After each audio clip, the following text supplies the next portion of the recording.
Michael Andretti. His hard-charging, intense style put him in a position of hunter in the PPG points chase. A win at the last race in Vancouver, and a pole here has him now just 2 points behind the point leader, Bobby Rahal.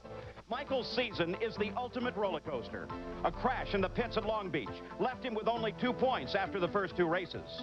But through all the ups and downs, he put up numbers that could add up to the first PPG championship for this second-generation driver. This year, he sat on the pole 7 times, more than any other driver. He's led 670 laps, nearly 40% of all laps run this season. And his 5 victories are far and away the most in the series. Now, the Tour moves to a track Michael knows well, the Mid-Ohio Sports Car Course, where last year a spin and then a broken wing could not stop the younger Andretti from getting by his father and taking the checkered flag. 3 times, Michael has finished second in the PPG Championship. This year, the mantle of champion could be his, but he needs a victory here at the Pioneer 200 at Mid-Ohio to keep the dream alive. We're live from the Mid-Ohio Sports Car Course, one of the most beautiful natural terrain road courses in the world. And we're right in the middle of a fight in the Indy cars. Hello and welcome to Mid-Ohio. I'm Paul Page. And Bobby Rahal, the dominant factor in the points fight all season, is still on top. But after yesterday's qualifying, Michael Andretti is only 2 points back, and Al Unser Jr. is still in the fight as well. What's most interesting to me is the fact that 5 races ago at the Meadowlands, Michael Andretti was 31 points behind Rahal. Now, they'll fight today for championship points, but I think they'll also want to prove a point, the top 3 drivers. You know that Michael Andretti was let go by Craco 3 years ago? You think he wants to prove a point? Also, Al Unser Jr. Only 2 drivers since CART was formed has ever won the championship back-to-back. You think he wants to prove he can do it? Also, Bobby Rahal, 5 second places this year. Is he becoming Mr. Consistency? I think he wants to prove that he can win from the front with speed. And if he should do it anywhere, he should start here because he's been spectacular here in the past. I think we're in for a good afternoon. Now, there have been some other changes since we last left you. Bobby Rahal, the points leader, has announced that he is leaving the Gallus Craco team, going over to Patrick Racing. And 1 day later, Danny Sullivan, the driver for Patrick Racing, has announced he's signed a 3-year deal with Gallus Craco. Will that affect the run for the championship? I really don't think it will, because remember, although we say Bobby Rahal's winning the championship, remember, it's Gallus Craco. Craco is a big team. Everybody wants to win this championship. Every mechanic, everybody that has anything to do with putting this car on the racetrack. All right, let's go down to pit road now, and Gary Gerald. Well, Paul, in the Michael Andretti pit, you have to wonder, now that he's made this dramatic push and is close to where he's virtually even with Bobby Rahal, how he'll philosophically approach this race. Michael's telling us this week that winning is no longer the most important thing. The most important thing is to finish 1 spot better than Rahal. But everybody who knows Michael Andretti knows that he's one of the most aggressive drivers in the IndyCar ranks. And being conservative would seemingly just not be his nature. Now, for the Rahal approach, let's go to his pit and our colleague, Jan Beekes. Well, Gary, we have a unique situation that Bobby Rahal leads the points, but he cannot adopt a conservative strategy. Rahal now has to be the aggressor. He knows to have the best chance to win the PPG Cup, he's going to have to beat Michael Andretti on the racetrack. Definitely a difficult task. Now, this morning, he was quick in the warm-up session. Look for some aggressive moves from Rahal right off the start. Well, the engines have already been started. The cars are rolling on the course. So let's take a look at the starting grid, brought to you by the Die Hard battery, now with more power when you need it most. With a new track record on the pole is Michael Andretti. Going for his 6th win of the year, he's the defending champion here. Outside is Rick Mears, his 7th front row start this season. In the second row, it's Bobby Rahal, who won back-to-back races here in '85 and '86. And Scotty Pruitt, his 2nd best career qualifying effort. In the third row, Emerson Fittipaldi, who won here in 1988. And Mario Andretti, the winner of this 200-miler back in 1984. In the fourth row, Al Unser Jr., the defending CART PPG champion. And John Andretti, the winner in Australia. In the fifth row, it's Danny Sullivan. He has never finished worse than 5th on this track. And Arie Luyendyk, who won at Phoenix in April. In the 6th row, it's Eddie Cheever. He ran a strong 4th here last year. And Scott Goodyear, who has 7 top 10 finishes this year. In the 7th row, it's Ted Prappis, the freshman from Los Angeles. And Mike Groff driving for A.J. Foyt. In the 8th row, it's Scott Brayton, who has 9 top 10 finishes this year, and Tony Bettenhausen, a veteran out of Indianapolis. As we take a look through the rest of this starting field, Buddy Lazier's car failed to answer the command to start engine, so he is sitting in the pits at this time. Now we have an opportunity to take a look at the circuit here at Mid-Ohio. It's a most intriguing, most challenging circuit. Derek Daly. This is a 13-turn, 2.25-mile, predominantly right-handed circuit. There's great elevation changes here. At the bottom of the screen, you see the keyhole, and that leads onto this long back straight here. And it is on this straight, not the pit straight, that they take the green flag. And as they roll down, Michael Andretti takes that. They say no good. It's a yellow start, so they will go around again. And Michael Andretti really got a jump on the field, just like they did 1 year ago. Now, what we were saying is, unlike any other racetrack in the series, here the cars start over on the backside of the race course, and then the finish line is on the pit straight. And the reason for that is that the pit straight is very short, and with the high velocity of the IndyCar, they want to try and get just as safe a start as they can, so the backside is the way to do it. Now, that does give us some time to look at the track again, Derek. This is the 13-turn, predominantly right-handed circuit. Now, there's great elevation changes here. We'll see these from our camera shots, particularly from the in-car camera today. On the long back straight that you see here, 180 miles an hour these Indy cars reach here. It has very good runoff areas here, a lot of tire barriers in front of the guardrails, and they have a lot of sand traps here. We saw Michael Andretti in a sand trap and slide right through it last year. Our onboard cameras are with those contenders in the championship. On board, of course, with Michael Andretti, who leads the field around. Al Unser Jr., the defending PPG Cup champion, and Bobby Rahal also carries an onboard camera. There he moves down what is the pit straight here at the Mid-Ohio Sports Car Course. A really magnificent facility, and the crowd just jammed in here today. It's hot, but it's also been bright and sunny most of the day. A year ago, we raced in the rain. It looks like we won't have that as a problem at all.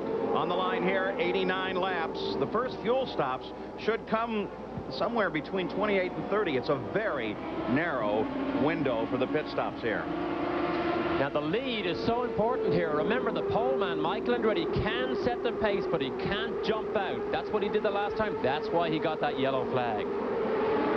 The indication is that Buddy Lazier will not start this race. Possible broken fuel pump on his car. And there's the green flag. So now we begin racing here at Mid-Ohio, and Rick Mears gets a jump on Michael. Can he hold it down into that tight turn? Oh, Mears got a great jump on Michael, but Michael takes advantage of that inside down. Look at Mears kick the dust up. Oh, Michael Andretti, then Rick Mears, then Bobby Rahal. Here's the rest of the field coming through. As, by the way, that first lap was under yellow, and they did put it into the book because of the narrow fuel window. So when you saw the yellow flag, the race actually began. Now Rahal comes up to begin a challenge on Rick Mears. We expect Rahal to be very aggressive here. He was second fastest in the warm-up this morning, so we know on full tanks and in race condition he is very fast as we go inside with our leader, Michael Andretti. On board the Quaker State onboard camera, Michael Andretti, as he flashes across the finish line, completing a lap here at Mid-Ohio. And this is the third race in a row that Michael Andretti has led the opening lap. The rest of the field strings through. You can see Scott Pruitt in the number 11 car as he closes in on Rahal. For Pruitt, this is a home circuit. They do most of their testing with the True Sports team here at a track that is in fact owned by True Sports. And remember, nobody knows what leading the race, how important that is more than Michael. Remember the move he made way back in Portland because it was so critical to get that lead. Now, Rick Mears did get that jump, but Michael was very brave and very aggressive to snatch that inside line right on that opening lap. But look at the lead. He's now pulling away from Rick Mears, the amount of space he puts between them. That's because he's got nice, clear road. Second place fight is Rick Mears being challenged by Bobby Rahal, then Scott Pruitt, and Emerson Fittipaldi, whose qualifying did not go the way they would have wanted yesterday at the Penske organization because of some problems with the shock absorbers. Well, you got a glimpse there of Fittipaldi as he begins to close in now on Scott Pruitt in a fight for fifth place. The leader of the race, Michael Andretti, as we are underway at the Mid-Ohio Sports Car Course in a tremendous fight in the Indy cars. And Michael Andretti, well, for him, this is a must-win situation. Rick Mears, as he cycles his way through the first turn, there's a car. That's the 21 machine off the edge. Didier Taze, the leader card machine, what looks to be a problem in the turbo or the engine. Bit of a disaster for Didier Taze. Struggled all weekend here, qualified on the back of the grid, almost 22nd fastest, but Didier Taze well and truly done when you see smoke like that coming out. Well, Rick Mears continues his pursuit of the leader, Michael Andretti, but boy, look at the interval. Michael Andretti already is doing what is necessary. He has begun to pull away. Already 4 of the 89 lap scheduled distance, 199.3 miles. 4 laps are into the record book, and Michael Andretti, with a little battle with Rick Mears right at the start, is now beginning to separate from Rick Mears. In fact, he is over 3 seconds ahead of the second place car of Mears even as we speak. In second place is Mears, then Bobby Rahal, and then Scott Pruitt, then Emerson Fittipaldi, then Mario Andretti, then Al Unser Jr. Arie Luyendyk is 8th, John Andretti is 9th, and Eddie Cheever is 10th. But Derek, here's something to consider. Some of the corner workers, the course marshals here, are keeping an eye at the back of Michael Andretti's car. They say that they may have seen some fluid there. Well, we've seen little drops of fluid come from these cars before. When the engine heats up, it obviously dumps off any excess water. We can only hope that that's what it is, because Michael Andretti, with the lead he has now, certainly for his championship hopes, does not want to have any mechanical problems intervene. Emerson Fittipaldi, as he comes on to the long third straightaway here, he is a car to watch because of his qualifying effort. And Emerson Fittipaldi should be very quickly closing down, but right behind him you see that Mario Andretti is closing. So both of these are trying to catch up with Scott Pruitt, who is just ahead on the course. And in the warm-up that they ran this morning, which is on full tanks and full race condition, Emerson was actually the fastest car on the racetrack. So we do expect him to have a very, very strong run. Here's some of the elevation changes, Paul, I mentioned on the course description. They go downhill, uphill, back downhill again here. Tremendous elevation changes. A very interesting racetrack to drive on. We watch Arie Luyendyk and John Andretti in a battle for 8th place. Arie in that brightly colored number 9. And there is John Andretti, who's had a fine season with the Hall VDS operation. Won the very first race that they drove as a team together, and he has been staying in the fights. For a lot out of this driver and this car in future years. Really has been very consistent. Does a lot of does some good useful testing. Really basically minds himself, is very careful, doesn't get into trouble, and of course started off with that incredible win in Australia right at the start of the season. In fact, speaking to the issue of consistency for John Andretti, his team believes that his over 12,000 miles behind the wheel of that race car between qualifying and testing and practice and racing is probably a record for a season, and I suspect that may be true. The best possible thing to get a new team working in harmony together. Now remember, harmony brings speed, but to get people, mechanics and driver engineers to work in harmony together, you have to be in the car doing mileage, and testing miles is the best possible thing you can do, because remember, race weekends like we see here is only the end result of all the work that you put in beforehand. John Andretti continues his contest with Arie Luyendyk in a fight for 8th place. At the front of the field, it is still Michael Andretti, who has now stretched out his lead to 4.4 seconds. And no further indication of any problem on that machine. Then Rick Mears, Bobby Rahal, Scott Pruitt, Emerson Fittipaldi, Mario Andretti, Al Unser Jr., and then this man, the number 9 car of Arie Luyendyk. So at the front of the order, nothing changes as we complete lap number 7. Great pictures of Luyendyk, and you'll notice again, the only thing predominantly on that car is the number 9. There's no major corporate decals on that car. They are still trying to find the correct funding to continue and build a better program for next year. Luyendyk had a bit of an incident in qualifying here, lost it at turn 11, backed it in through the gravel trap, and actually hit the guardrail. Not a lot of damage, just broke that rear wing, but what it did take away was a lot of track time for him. Now, we mentioned that the fuel window can be very narrow here, 28 to 30 laps. What does that mean for the crews? I mean, they can't make any errors, right? Well, that's the, it's the ongoing saga and problem within IndyCar racing. You only get a certain amount of fuel, and we always said it before, it takes fuel to make horsepower. Now, Michael Andretti being out in front, you can imagine he uses a lot more fuel, but sometimes when the cars do not handle properly, it actually takes more fuel and more power to drive a car that's actually going slower. You got a great example there of the battle that has been following Lion Dyke and John Andretti around the track. Scott Goodyear, Eddie Cheever, and Danny Sullivan for a couple of laps closed in. Now they've spread out just a bit. Let's go down to the pits. It's Gary Gerould. While supporting that theme of fuel conservation, a quick survey of many of the crew chiefs prior to Gentlemen Start Your Engines, we find that most of the teams are leaning down the engine so that they're running at about 92, 94% of 100% efficiency. Keep in mind that if they go down as low as 90, they lean it too far, temperatures come up, then they endanger the engine. But everybody fuel conscious to start this race. It's not as critical here as at many tracks, but it's certainly a big factor with that narrow window. Well, the temperatures here are expected to go into the 90s. In fact, Ohio as a state has been under incredible heat the past couple of days. That very definitely can affect the performance and the reliability of the IndyCar. Michael Andretti is still out in front now by 4.3 seconds. He seems to settle down in front of Rick Mears. Then in third place, it is Bobby Rahal. The 11 car of Scott Pruitt on his home course is in fourth. And the Penske car of Emerson Fittipaldi lies in fifth place right now. 8 laps are complete. And the fight on the course now is for sixth place between Mario Andretti and Al Unser Jr., who currently runs in seventh. This is exactly where they qualified, 6th and 7th on the grid. This is where they run on the race. No holes barred here. It's extremely difficult and frustrating at times for someone like Al Unser Jr. to follow a car, and no matter how well he drives, no matter how perfect he does a lap, the car is still 3 car lengths ahead. Incredibly frustrating sometimes for a driver. In the qualifying, we had a grid, at least at the top of the order, that was very, very close together, save Michael, who really dominated the field. Michael was really spectacular here all through qualifying, and in fact his qualifying lap, the final one where he went into the 69s and set the new track record, that really came out of the blue at the end of qualifying. Other than that, Rick Mears was very, very close, but Michael visually, from everybody that was out on the racetrack, including myself, he's visually driving faster than everybody else.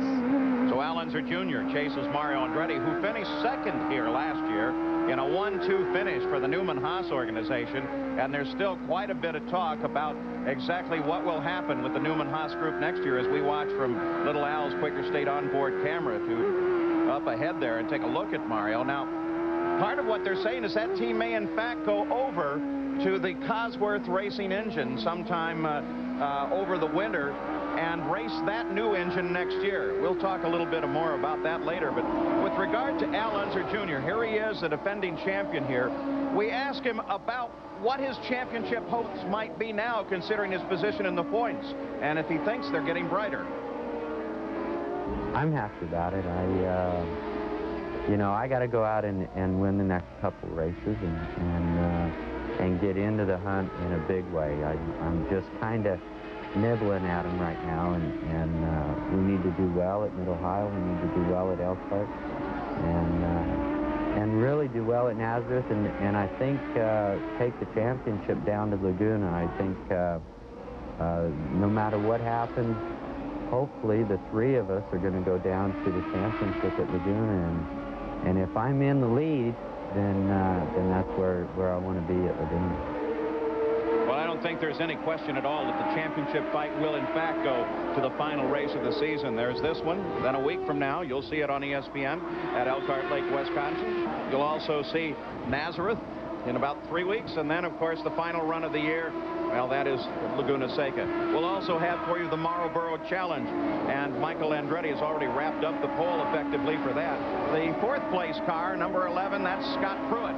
And the True Sports team runs this operation, finally was able to make the announcement that I think not only the team but fans have been waiting for all year, was made yesterday, and that is that this car will have Chevrolet power for next year.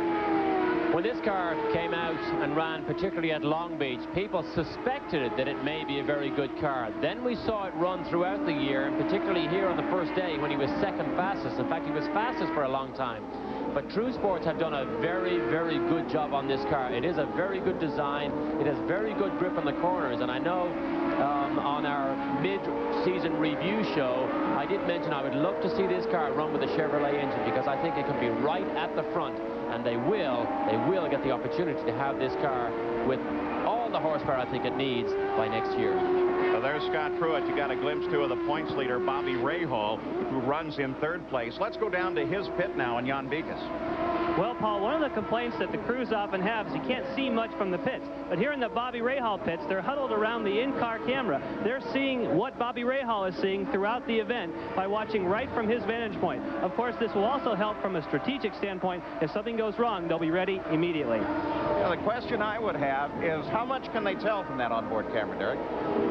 Well, unless they have signals, and I've seen this before, if Rahal knows his crew is watching, if he's in trouble, he could easily have a hand signal. Maybe raise his hand, raise one finger, two fingers, and give the crew a signal to say, I'm on my way into the pits. They may not know what's wrong, but they probably will know that he's on his way in. Of course, they do have two-way radio communications that is extremely effective now, even on a giant road course like this. Right, exactly, but it doesn't always work. And radio communications, particularly with the engines screaming along at 12 and 13,000 RPM, sometimes it's hard to hear, particularly with the interference you get sometimes. And then, of course, for pit-to-driver communication, there is always the good old signaling boards right out at the pit wall, which have been a tradition in the sport for years, and you're never going to get rid of those. In fact, there's a lot of good intelligence work that goes on. Sometimes necessarily what's on that board isn't necessarily the truth. Michael Andretti still leads. Back at the Mid-Ohio Sports Car Course, on board Al Unser Jr., the 7th place car. Just ahead of him is Mario Andretti, and just ahead of him is Emerson Fittipaldi in 5th place. As we see from this Quaker State onboard camera shot, this has turned into quite a battle, as Andretti, Mario in this case, trying to hold off the charging Al Unser Jr., and little Al is looking for just any spot that he can find. Any spot that he can find, but Mario knows how to protect his line. But imagine this, they've now gone lap after lap after lap, and the gap still is just about exactly the same. Now watch from the in-car camera here. Up over the top of the hill, down the hill again. Tremendous elevation changes here at Mid-Ohio. Let's ride around this 13-turn, 2.25-mile circuit with Al Unser Jr.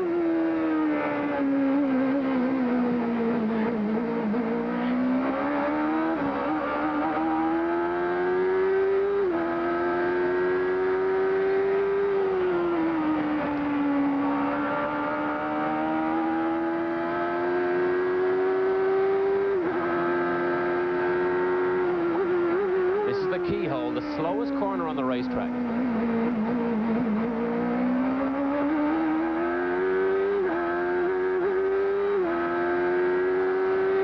All the way up to a gearbox, and all the way back up to 180 miles an hour here. Watch him close up under braking. And right there, he has to lose 100 miles an hour in speed, because they go through here at 80 and now down to 60 miles an hour. Now look at the elevation changes again. Now watch what happens here. Right up into the sky. Look, look. Can't see the racetrack? There it is on the right side. Listen to him play with that throttle. Well, you've ridden around Mid-Ohio now with Al Unser Jr. as he continues his pursuit of Mario Andretti. Mario's older son, Michael, is currently the leader of the race, but Rick Mears has closed down a little bit. Rick is now running about 3 seconds behind Michael. Then Bobby Rahal, then Scott Pruitt. Emerson Fittipaldi in 5th. In 6th place is Mario Andretti, then Al Unser Jr., the #1 car. In 8th place, Ari Luyendyk. 9th place, John Andretti. Eddie Cheever is 10th. 11th is Scott Goodyear. Danny Sullivan is 12th. Mike Groff, driving for A.J. Foyt, is up in 13th place. And Ted Krampus, who got some testing time here, and it's really showing up in the team's efforts here. Ted Krampus runs in 14th place. Scott Brayton is 15th. Tony Bettenhausen, who is driving with a very, very painful back, runs in 16th place. And Jeff Andretti sits down in 17th place, followed by Jeff Wood, Michael Greenfield, Hiro Matsushita, Randy Lewis, John Jones, and then Didier Tate, who is, of course, out of the running. Again, we can see Al Jr. fighting hard to try and draw himself close enough to Mario Andretti. Now, this is interesting here. Al Jr. does seem to be able to close up on this left-hander here. See the way he closes right up? Now, very, very close here at the hairpin. But yet, on the medium-speed corners, like turn 1 past the pits, Mario draws away 2 car lengths. That leaves Al Jr. too far behind to make a challenge at the end of the straight. Now, we've just completed the 18th lap, and we've talked about the fuel window, the opportunity for pit stops to come on what is a good tactical schedule. Well, it looks like 28 to 30 is where it should be. But what about Scott Pruett and his situation? Let's get an update from Jan Vigas. Well, Paul, here in the Pruett pit, just spoke with Steve Horn, the team owner. He says they're very marginal on fuel. You mentioned a few moments ago that he's going to get the Chevy for next year. Well, right next door at the Valvoline team, I spoke with Rick Gallis. They have the Chevy. They don't have a problem with fuel. Steve Horn sure wishes he had that engine now. Well, it'll be a while before they get that motor, but when they do, they seem like they'll be very happy with it. I know a lot of people will be happy because from the get-go, everyone said, what a great chassis that is. But if it only had some power in it, then it would be spectacular. Speaking of spectacular, here comes Scotty, and right behind him, Emerson Fittipaldi. The view is backwards from Bobby Rahal's camera. And there is Scott Pruett. This is a track that True Sports tests extensively on. True Sports owns this racetrack. In fact, the Truman family runs this track here as well as the race operation. They have a magnificent facility here, and everybody that comes out to Mid-Ohio says what a great place it is to come race. There was an indication a moment ago of contact between Scott Pruett and John Jones. That was reported into us, so we'll keep an eye on Scott Pruett and see if it's caused any problems for him. Back inside with Al Unser Jr., we see that familiar air hose that he uses comes off the side of the cockpit, goes down into his uniform. Remember, the temperatures are incredibly warm here, but he ducks as much cool air as he can right down into that uniform to try and cool himself down. Indication now that it was Al Unser Jr. that made the contact with John Jones, so we'll keep an eye here on Little Al, the #1 Valvoline car, as Al Unser Jr. maintains his position in 7th place. We continue to ride and watch with the Quaker State in-car camera. Thanks, Jim Kelly. We're back at the Mid-Ohio Sports Car Course at the Pioneer Electronics 200, presented by Budweiser, as we watch a battle between Eddie Cheever and John Andretti. And just a few seconds ago, John was able to try and hold off Cheever, but couldn't get the job done. And Cheever pushed his way past and picked up 9th place. Eddie Cheever now seems to be trying to pull away from John, but John's staying with him. He is staying with him. It was actually a lapped traffic situation that John Andretti got slightly balked in. Cheever did take the opportunity, went down the inside. John Andretti did try and take it back, but Cheever saw what he was going to do and did take a very, very tight line at the end of the straight, stop the move. Now, we mentioned a report of possible contact between John Jones and Al Unser Jr. And fortunately, we have an opportunity to take a look at that situation. Happened a few laps ago while Little Al was moving his way through traffic. Traffic is the big problem. Look at it. Oh, he hits him right on that right front and the left rear. It was actually Randy Lewis that he hits. Waves his fist, hopes that there isn't too much damage under that front suspension or the front wing. But Al Jr. lost a lot of time to Mario. Now he's made it up. That shows he's still able to run fast. Well, with apologies to John Jones, the report came to us that it was the 12 car of Jones. Instead, it was the number 19 car, the Randy Lewis entry. And I don't think Little Al was any too happy about that. Let's hope that there is no sustained damage that will cause any particular problem. It does not appear to be so, as he continues his pursuit of Mario Andretti. You know what he was very lucky about, Paul, is that he actually didn't break that right front wing, and we're looking very closely at the car here. I don't see any damage, but the tire does protrude about 7 inches outside that front wing. Maybe that was just the only part that did make contact. Luckily, he didn't break the wing or the suspension or bend it. Boy, if he did, it's a very narrow area that they were able to get in. And as we look at the suspension, no, it looks good. But of course, we wouldn't be able to see, would we, the kind of small damage that it could have done. That's right. And small little changes make big changes in the handling here. But it can't be too bad because he did lose, as we said, 10 car lengths to Mario. Now he's right back up where he was about 3 laps ago. He continues his pursuit of Mario Andretti, a battle for 6th place. See that 37.0 in the center of the steering wheel?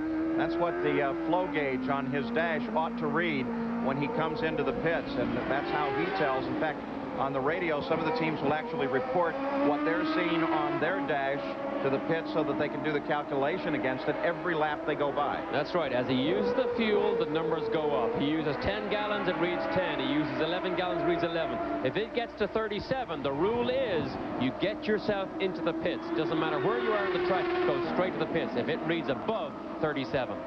Well, we see very little of Michael Andretti, and that's because he is leading this race. But Rick Mears is closing down a little bit. Look at the interval there as Rick Mears works under Hiro Matsushita. Rick Mears is now 2.7 seconds behind Al Unser Jr. Let's go to the Penske pits and get this update from Gary. Well, Paul, they're very happy, obviously, here at the way Rick Mears is settling in. We talked with Richard Buck, the crew chief, for him just a few moments ago, and they're very, very comfortable. It says it's a matter of getting rhythm, anticipating now that first crucial fuel stop. They plan at this point to bring Mears into this pit on lap 29, where Penske oversees the operation, and then his teammate Fittipaldi comes on lap 30, provided he continues to get the mileage he's getting now. So we're closing in on the first of two critical stops in that very narrow fuel window. Thus far, everyone has played it very carefully in this race, including second place Rick Mears, while he's tried to close in on Michael and, in fact, tried to grab the lead away from him on the start. With the exception of the Eddie Cheever pass of John Andretti, there have been no changes at the top of the order. Everyone seems content to stay in this single file line, and I think that in part is due to the fuel situation. It shows how concerned they are.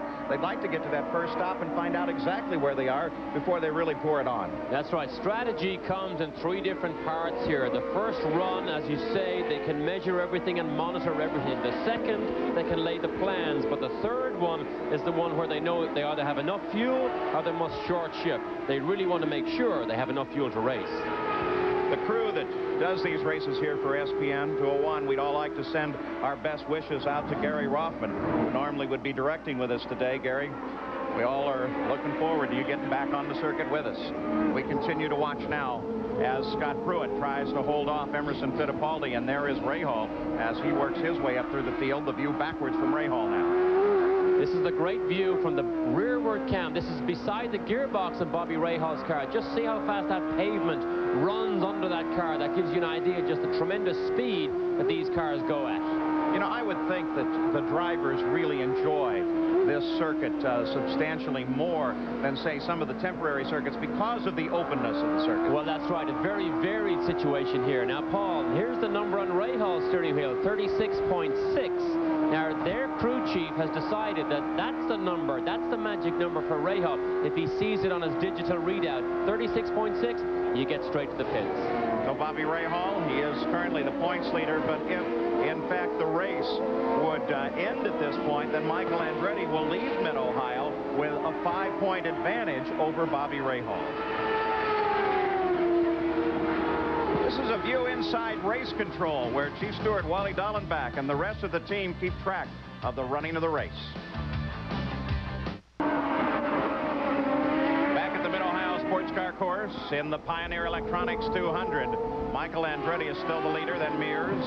Bobby Rahal is third. Scott Pruitt continues in fourth, and Emerson Fittipaldi in fifth. No change in the top five since the start of this race, but there could be a change coming along rather quickly here because as we have now completed 28 laps, the door is open for the pit stops. And as indicated just a few moments ago, the Penske team anticipates stopping Rick Mears, the second place runner, on the 29th lap. And this is a time of great tension for the pit crews because in a race like this, they know everything that the driver has not been able to do.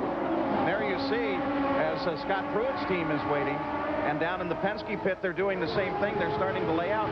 They could, in fact, make the difference. The driver can't get around the guy. Maybe the pit crew can. Oh, that is so right. The pit stops definitely is the harem-scarum time of the race because when you can't get the job done out on the pit lane, you rely on the 5 guys that's over the wall that they will do their job properly and maybe even faster than the guy you're trying to race. So remember, Al Jr. will be hoping that he can beat Mario out of the pit lane because he's followed him for 28 laps so far and not been able to make a pass.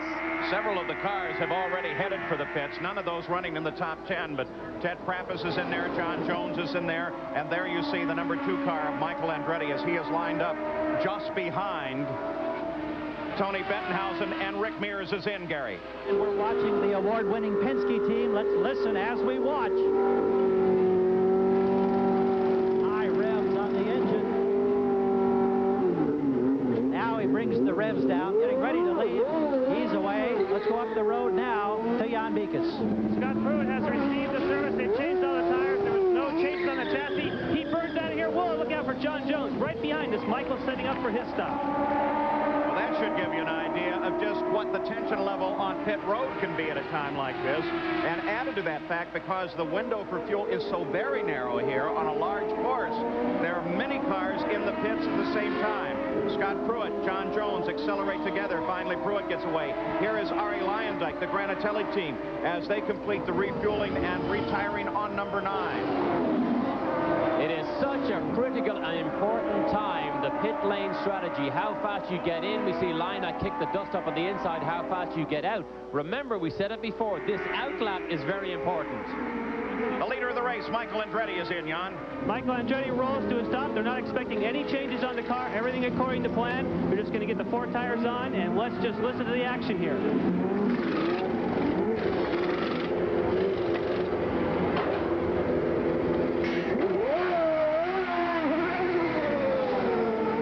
He's away. The crew is happy, and right next to him, Junior comes to a stop.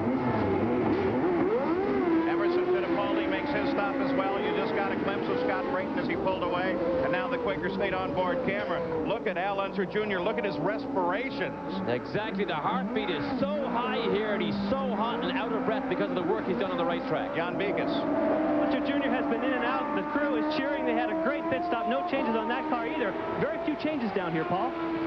We'll take a look at the change in the order as everyone gets around, but Michael Andretti appears to have kept the lead. Rick Mears was still in the carousel before the pit road when Michael finally screamed for the pit exit. Mike Groff comes in and makes a stop as we watch Mario Andretti. Mike Groff driving for A.J. Foyt here today. By the way, A.J. Foyt, well, some of his team members say it looks like A.J. will drive at the race at Nazareth, so everybody's looking forward to that as well. Michael Andretti, number 2, the Kmart Haviland Lola, runs in the lead of this race. There's Ted Prappis. Get a glimpse of him. He had a great qualifying effort here today. A little test time went a long way. Now we've seen Al Jr. make his stop. He couldn't pass Mario on the racetrack. Andretti will make his stop. Let's see if he can be as fast. So here is Mario, Jan. Mario is the last of the leaders to pull it in. He's obviously getting good fuel economy. The crew goes to work knowing that this is the place where they can pick up the positions.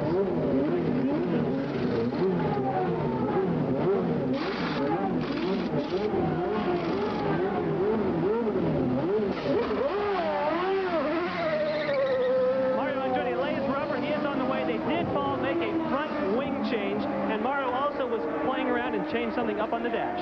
I was going to mention that Mario, in fact, made a change as he came out, but look at there. There's the relationship. Al Unser Jr. comes out in front of Mario Andretti. That's where the crew comes into play. He couldn't get the job done on the racetrack, but Mario had above 15 seconds of a stop in the pits, but Al Jr.'s were faster. Boy, those crew can celebrate because they just made his job a lot easier. Jan Beekes suggested it, that they were happy with what they did, and right there is the result of their work. As Al Unser Jr. in and out in 13.7 seconds. Let's get an update on the Penske operation. Here's Gary. Well, Paul, here in mid-pits, both Penske stops were almost identically timed. In both instances, there were no changes made to the handling characteristics of the race car. The same true for Eddie Cheever right next door in the target pit for Chip Ganassi. Unusual that you get to the first stop and all of these teams liking the balance of the setup on the car. That's a tribute to the work that's been done in the 2 days of practice and qualifying leading up to the race. Tony Bettenhausen with a problem. It's like a quick spin, and he locked him up, and it's brought him to a stop off the edge of the course. Difficult to tell if there is any damage on that car. I walked down the pits on Friday, and Tony Bettenhausen was laying on the pit wall, flat on his back. I said, "What are you doing?" "Well, I've had a sore back lately." And we're going to a full course yellow. He said, laying on the pit wall is a way to help treat my bad back. So now we go, the pace car, Johnny Rutherford, the 1980 winner of this race, out in front of Michael Andretti. Back with the Quaker State onboard camera, and just up ahead, that's a PPG pace car as Michael drives around Tony Bentonhausen's disabled car, Johnny Rutherford, at the wheel of the pace car. And we have a full course yellow. Some of the most important moments have you seen in a race come into the pits during the stops.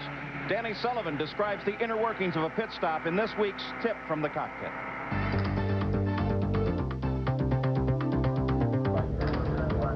If everything's going according to plan, you usually know 3 laps beforehand that you're going to pit, although inside your heart and your mind, you know that the pit stops are coming up. But they start giving you the signals: 3 laps to go, 2 laps to go, 1 lap to go, and then in. In the first part of the pit stop, what I'm really concentrating on is keeping the brake on, because so the wheels, when they put them on and they tighten them up, that the wheel gun that's tightening the wheel doesn't spin the tire. You want that just to, so you got to have the brake on so that they can do it properly. So I'm concentrating on that, but at the same time, I got to keep the engine revving. Now, the tires always go on faster than they can fuel the car because it's a gravity-fed system. It's not pressurized, so it's just the gravity, just the flow that comes in there. So it takes longer to fuel the car. Then, as soon as they're finished with that, I get the car into gear, and now, in the last couple of seconds, I'm concentrating, okay, watch that guy. As soon as they drop that car on the ground, I want that clutch to come out and the power to go on and get out of the pits. The pits here are quite significant in that it's fairly tight coming in. It's a fairly tricky corner. You have a right, down a little short hill, and a left, then up. So your pit placement is quite critical. You either want to be at the beginning or at the far end. And I think the far end is usually the preference because, again, you have a fairly tight corner going out of the pits. And when you have cold tires and they're new and everything, it's a little bit tricky. The car's sliding around a little bit, so you don't want a super fast corner. You can win or lose a race just on your pit stop. When Danny says he wants to watch that guy, what he means is he has eye contact with his crew chief who is controlling the pit stop. When his hand says go, that's the signal. Get on the power hard and get back on the racetrack. And you've seen how critical the pit stops have been just in this race alone. But still, Michael Andretti is out in front. Let's go to Jan Vikas. Well, here in Al Unser Jr.'s pit, we're here with Al Jr. and all the crew, and I just spoke with Alan Mertens, who's the engineer, and I said, how's the car working? He says, well, he called in just before the pit stop, said, the car is fine, but I can't get past Mario. He says, well, maybe we can help you with that, and they sure did exactly what he needed. Tony B. In the Tony Bentonhausen pit, Paul, we were just checking with the crew here. They're waiting, of course, to see if the car could get around and get repairs made. But we wanted to update an Arie Luyendyk situation as well. As the yellow came out, he was forced to make a second pit stop. It seemed that one of the wing pins in the front wing came out. The wing tipped to a downward angle, and they had to bring him in to make the adjustment and get him back out. So a real tough early break, even though there was the yellow for Arie Luyendyk. Paul? And there is Arie Luyendyk as he comes on to the pit road. We'll keep an eye on him because Gary Gerould is right there. Let's see what they do with Arie. Gary, are you still right on top of that? Well, we're headed toward Rick Mears on the run. We just saw him come by. Rick is in as well. And we'll try to find out, Paul, what the situation is here. He is still in the pits as we come up here. Take a look at the front corner as the crew comes back. They're still holding him. We don't know what the problem is, but this is not my design. Now Mears gets back underway. Got the changes made, and now Rick Mears, but that's a long unscheduled time in the pit for Rick Mears, who has dropped now to 6th place. At the top of the order, well, here's the way they line up now. We are still under a full course yellow. Still lined up behind Johnny Rutherford in the PPG pace car as Michael Andretti is the leader of the field. Don't forget, later tonight at 8. Into the pits, unscheduled. Nobody was sure why. Maybe Gary Gerould now has the answers. Gary? Well, Paul, it had something to do with a wheel nut that was either loose or broke. We don't know because right at the moment, Richard Buck, Roger Penske, and the team have declined to give us any further information. But we know it pertained to one of the wheels, and we think that they either lost a wheel nut or one had vibrated loose for whatever reason. And that's why Mears had to come into the pits. Well, it had an impact on his effort. It dropped him down to 12th place. He went into the pits and dropped to 6th on the way out, but then when he finally got back into the order, he slid into 12th position. This race went caution-free for 3 straight years, 83, 84, and 85, but every year since then we have had a caution, a full course caution, and that certainly has figured into the strategy of these crews. But what would you say, Derek, will that do to the strategy? Does everybody run flat out now? Did they get enough yellow? No, this is the middle segment here where they make their minds up. But now they've had about 3 laps of yellow. This is a 2.5 mile, just under 2.5 mile racetrack. I think this is going to alleviate all the possible fuel problems. But you mentioned the problems Rick Mears has. He went from 2nd place to 12th. What's even worse, he's actually right at the back of this long line of cars now because all the lapped cars are still ahead of Rick Mears. So he has a lot of work to do for the rest of the afternoon. The actual running order: Michael Andretti, Bobby Rahal, then Emerson Fittipaldi in 3rd. 4th is Scott Pruitt. Al Unser Jr. is 5th. 6th is Mario Andretti.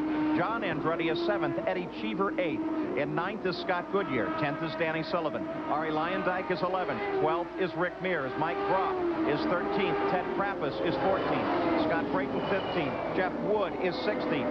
In 17th is Jeff Andretti. 18th is Hiro Matsushita. 19th, Mike Greenfield. John Jones is 20th. And Randy Lewis runs in 21st place. Tony Bettenhausen is in 22nd. But we've not had an indication as to whether or not they were going to be able to get that car fully back into the action. We'll keep track of that for you as well. Now the speed picks up. There's Emerson moving by Ted Prappis. Ted Prappis, one of the lap cars, moves away to the left-hand side. Lets the racing cars move down ahead of him. That's Fittipaldi now being chased very, very hard by Scott Pruitt. So we'll keep an eye right on this section. 2nd, 3rd, and 4th. You see Rahal in 2nd place.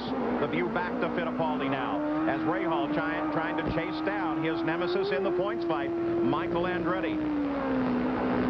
Rahal certainly in a critical position now, as he has to do everything he can. We suggested that this is a must-win for Michael. I would say without question, Rahal views it as a must-win as well. It really is. At least if not a win, he's got to stay close all the time. Sometimes you can go over the top and try too hard and throw it all away. So, I mean, it's hard to say you want to pick up points now. But really, Michael has forced Rahal's hand by being so successful over the last couple of races. You saw Ari Luyendyk in and out, unscheduled stops. Let's get an update now from Gary Gerould. Well, we mentioned that the 2nd stop was because of the failure of a wing pin up front. The wing went full down. They had to come in and try to reposition it. Well, they repositioned it in the incorrect position. Had to bring him in a 3rd time to make the adjustment. Now he's back out. Hopefully the balance and the setup's better for Luyendyk. You know, believe it or not, it's actually helped Ari Luyendyk to some degree. He had dropped 55 seconds behind this man, the Quaker State onboard camera with Michael Andretti. But under the yellow, despite the stops, it did give him an opportunity to close up with the compression that is experienced when the pace car goes out on those full course cautions. Except he is also in the same situation Rick Mears was in, because he was the 2nd last car in that long line of cars. So Ari and Rick are back there on the freeway traffic jam. Bobby Rahal, just in front of him, the number 14 car is Mike Groff. Now, Groff is not in a battle directly with Bobby Rahal, because Rahal is simply trying to get around Groff, catch up to Michael Andretti so that he can battle Michael Andretti. But Groff, there's Rahal as he waves Groff to the outside, and Mike Groff very definitely is capable, as you can see there, of running with the leaders. I'll tell you what, Rahal wasn't waving saying thank you, Mike, for moving over. He was saying thank you, Mike, for not moving over an awful lot earlier, as Debbie, his wife, and as Debbie's sister looks on. They watch the onboard camera transmission up from this car, Bobby Rahal's car, with the Quaker State onboard camera zoomed up to a helicopter and then relayed back down to the ground. And of course, part of that signal is distributed to the team as kind of a return compliment for the opportunity to bolt that camera on board the Indy cars. So now Mike Groff turns down and closes the door on Emerson Fittipaldi. Now he will know Emerson's behind him, because as soon as one line of traffic begins to go by, he'll know there's a lot of leaders behind him. So Groff really, although he doesn't want to back off too much and lose too much track time himself, he really has to let these leading cars through. Mike Groff actually running a lap down in 13th place. Fittipaldi and Scott Pruitt just behind. They are in a fight for position, running 3rd and 4th. It's a difficult call sometimes at how much you back off, but really you've got to lose a little bit of time yourself. Now he'd probably do the same thing here, let Fittipaldi go down the inside. If not, I think Emerson is going to wave his fist. So Mike Groff right in front of Emerson Fittipaldi, the famous number 14 of A.J. Foyt. By the way, the track had a great contest for banners here this weekend, giving their compliments to A.J. Foyt, and there were some terrific banners. Maybe we'll get a chance to see some of them before this day is done. And A.J. Foyt went over and complimented everybody. He spent some time over at the tent with all of his fans and autographed most of those banners in that contest. So Michael Andretti is still out in front. He's being chased now by Bobby Rahal. On a hot, steamy day at the Mid-Ohio Sports Car Course in the Pioneer Electronics 200 presented by Budweiser, Michael Andretti is the pole sitter in a fight for championship points in the series-long battle for the PPG Cup. Took the pole. He battled with Rick Mears right off the start and now is leading the race. He has led through the first series of pit stops. We're approaching the halfway point of this 89-lap race with 42 laps now complete. And the focus of the fighting is back in the field between the 9th place car of Scott Goodyear, the 10th place of Arie Luyendyk, and Rick Mears, who had a loose wheel nut and had to come into the pits 2 times, and that put him well back in the order. And this is Jeff Andretti in the number 86 Texaco Haviland car. A little fire at the back end. Is that turbo going away, or is it? Turbo ignited something. Looks like an oil line possibly, but definitely his day is done. Nothing that puts him particularly in danger, though. No, but the problem is, Paul, he can't see that fire, so he does not know the car's on fire. It could get considerably worse. Now, the worst thing you can do when the car's on fire is drive to the pits, but that's what he's thinking now. I've got to go to the pits. Yeah, he's definitely caught a view of it in his rear view mirror, and we'll keep an eye on him. The other thing, what he perhaps should do is just pull off to a corner station where they have plenty of equipment available. Exactly. That is the real trick. But now I'm not sure he knows the car's on fire. Oh, that car is well ablaze, well on fire under that engine cover. Yeah, whatever it is, it's gotten much worse, and it looks like an oil fire. Could be a loose oil fitting or line. That's right. When he slows the speed down, obviously it gets worse. When he knows. Yeah, he knows he's got to get out of there. He's probably driving straight to a fire marshal now. I hope so. Yep. There's one right there. Right on top of the situation. The marshals run over. Come on, over you go. Just the fact that there's not a whole lot of... Oh. That's just a practice run. Come on, get that baby going there. In fact, he slowed down, actually took some air away from the fire. Look at the crowd. And here comes safety one of the kart safety team. And they've got some light water on the back of that truck, and they'll hose it down a little bit more. Part of the problem, too, look at that. He goes back and takes a seat. Jeff Andretti relaxes for the afternoon. The worst thing you could do, actually, for a driver is sit in the car while they do put fire extinguisher foam on the flames, because it takes all the oxygen and the driver cannot breathe. So Jeff Andretti out of the race, and a tip of the hat to the course marshals and the kart safety team who are right on top of it. Of course, Jeff helped them out by, rather than making them run to the car, ran the car right up to a corner station, and they're going to offer him a nice cold drink on this hot day in Mid-Ohio. Here's the Pioneer race recap. Now, it's as of 35 laps. Michael Andretti led 34 of those and made his stop, came right back out as the leader of the race. Average speed is 105.065 miles an hour. That, with the cautions, is below the race record of 107.4 miles an hour. Watching Rick Mears follow Arie Luyendyk here, Rick is currently running in 11th place. It just shows you how difficult. Oh, look at Rick go wide, stick those wheels up on that outside curb. But it just shows you how difficult it is to maneuver your way through traffic. Because here's a car that we saw running right up with Michael Andretti in a strong 2nd place, and suddenly now he's back in the middle of the pack. He can't get out of there, can't get out of the clutches of this traffic. So it shows you why being in the leading pack is so important and such a big advantage. And Derek, when you see Rick Mears, as here comes Arie Luyendyk as he comes down inside of Scott Goodyear, using Scott Brayton just in front of him to pivot off of, and Arie Luyendyk picks up a position on Goodyear. A good move by Luyendyk, but you saw Scott Goodyear make him fight every inch of the way as they both turn into the apex of that corner at the same time. Goodyear did not make it easy for Luyendyk. I'll tell you what, the young Canadian, you get a few more years under his belt, and guys like Rick Mears and everything are going to definitely have to worry about him. He's giving them cause for concern right now. Well, there is no doubt. We've seen many occasions where Scott Goodyear has shown that he has the talent to be very, very competitive and very fast.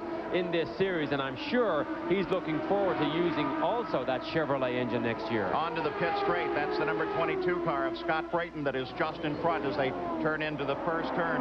Brayton actually runs in 15th place, but right behind him is the battle, and that's Lyondike. Goodyear, as Lyondike comes inside Brayton. Now, we hope Scott Goodyear knows that everybody else is there. Oh, look at Rick slides down the inside under Goodyear.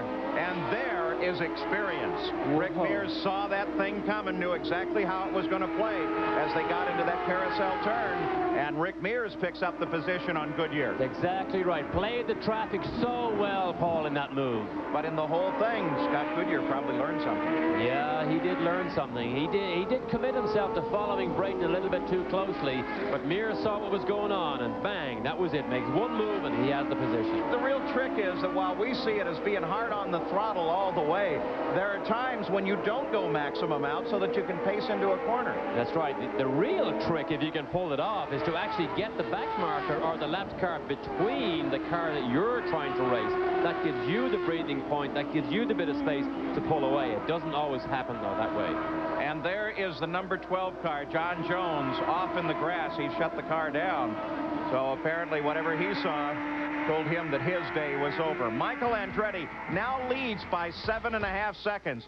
There are all sizes of race fans here at the Mid-Ohio Sports Car Course.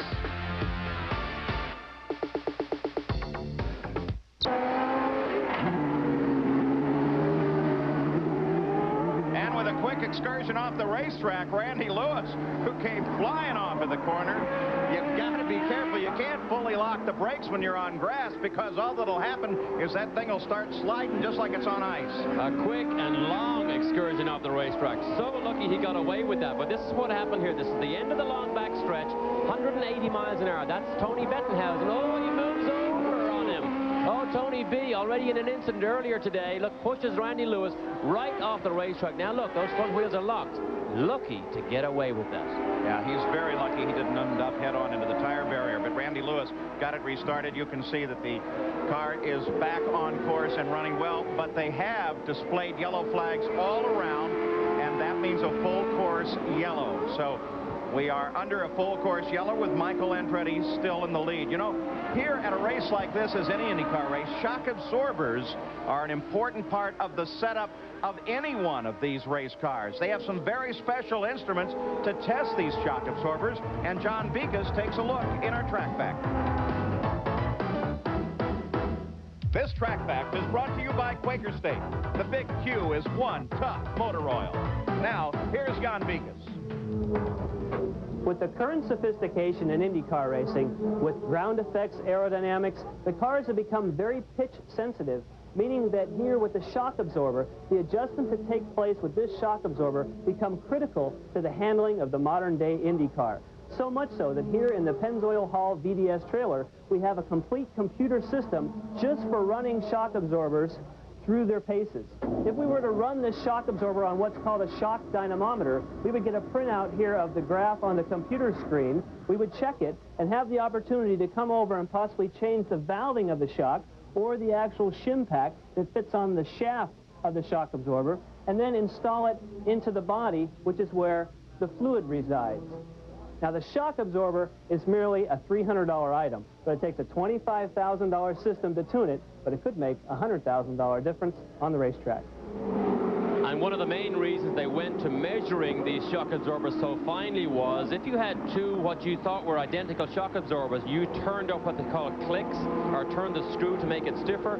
One or two turns on one shock absorber might be 10%, and you would think it would be 10% of the other one, but it wasn't. That's why they had to go to this computer measuring to get the shock absorbers exactly the same side to side on the car. Well, now with 50 laps complete in this race, we're past the halfway point, and Michael Andretti has clinched that additional 1 point as the lap leader's bonus. That's the 7th time this year that Michael has led the most laps, and his 14th bonus points. Bobby Rahal's only earned 1 bonus point all year long. So when you take a look at that, there shows you the bonus points that they've earned this year. That's as good as a top 10 finishing position. In fact, almost a second place finish, Paul, with 14 points. Let's go to Gary Gerould. Eddie Cheever back in for a second time, Paul. He took advantage of the yellow for tires and fuel, but there was concern that the left rear wasn't properly seated, so they brought him back in, and we can see that there is a problem with the air gun and the bolt or the nut here on the left rear. We'll also update the fact that Rick Mears came in for 7 seconds, fuel only, no tire changes. Cheever still here in the pit, crew working feverishly. We go up pit road to Jan Beekes. Well, Gary, the yellow flag didn't come in time for Bobby Rahal to take advantage of it now under yellow as far as a pit stop. They are pleased that it closed the gap to Andretti, but it will not affect their fuel situation. In other words, they said, we're already running flat out. It won't change our strategy, but of course now we're a lot closer to Michael Andretti. And Eddie Cheever finally rolls away after they get that most worrisome wheel bolted on the car. Michael Andretti still leads. We still run under a full course caution flag.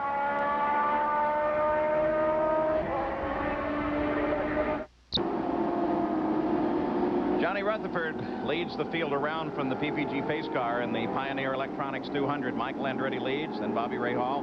Fittipaldi is still third. Scott Pruitt is fourth, and Al Unser Jr. is now up in fifth place under this full course caution. 3 cars, you saw them, Eddie Cheever, Rick Mears, you didn't see him, but Tony Bettenhausen also came in and out of the pits under this full course caution. So now the race takes up more of a sprint aspect, wouldn't you say? It does, and I just want to make a comment about Eddie Cheever. We watched as they tried to get that rear wheel undone and put back on again. When they did finally get the car ready to go back on the racetrack, Cheever was just furious, and he left the pit lane, leaving black rubber streaks all the way down the pit lane, scorched around the warm-up or the lap to catch up the pack, and came by our booth here with 2 wheels on the grass. He was driving that car so fast. So Cheever, a bit hot under that helmet right now. Let's get an update on Eddie from Gary Gerould. Well, it turned out to be exactly what we suspected. The wheel nut, it was not properly seated when they brought him back in. It was wedged somehow. Then it was the gun that got caught on the nut, and they had to get another gun out. So it was kind of a snowball ripple effect, everything bad as far as Cheever was concerned. That led, of course, to his aggravation and frustration. And Derek, you're right. I mean, he really lit the tires when he got out of here. And of course, Gary, one of the reasons we watched him battle so hard with John Andretti and finally get the position and finally do all that work on the racetrack to have it all come to naught in the pit lane. Let's go a little further down the pits. Jan Beekes is with the team manager for True Sports, Scott Pruitt's car. That's Steve Horn. Steve, there's a lot of fans here rooting for you. This car, built in America, is built right here in Columbus. How's it looking for you now? These yellows helping? I think the car's working pretty well. The handling seems pretty good. Scott's complaining he's losing a little bit down the straightaway, but yeah, we've got a lot of fans. We've had a tremendous amount of support, and we're real proud of this car in Columbus and Hilliard, Ohio. Well, best of luck. And also, you have the Chevy news now, right? Well, that's for next year. We've got to concentrate on this year, but we're pleased about that decision. We think we've had the second best engine out there. Now we've got the first. Steve Horn. So, Scott Pruitt, driver, there he is, number 11, is in 4th place. That's exactly where he's been, right from the green flag. Very little change at the top of the order, but now the whole complexion of the race could in fact change. 52 laps are complete as Michael Andretti cracks the visor open and relaxes. At the Mid-Ohio Sports Car Course, under a full field caution, Michael Andretti is the leader of the race. Full day of racing on the 22nd of September. We began with the Formula One, the Grand Prix of Portugal, and then move over to the NASCAR Winston Cup with the NASCAR Goodies 500 out of Martinsville, and then finally the CART Texaco Haviland 200 from Elkhart Lake, Wisconsin. So if you're a race fan, well, stock in the extra goodies, plump up the pillow on the couch, and be ready.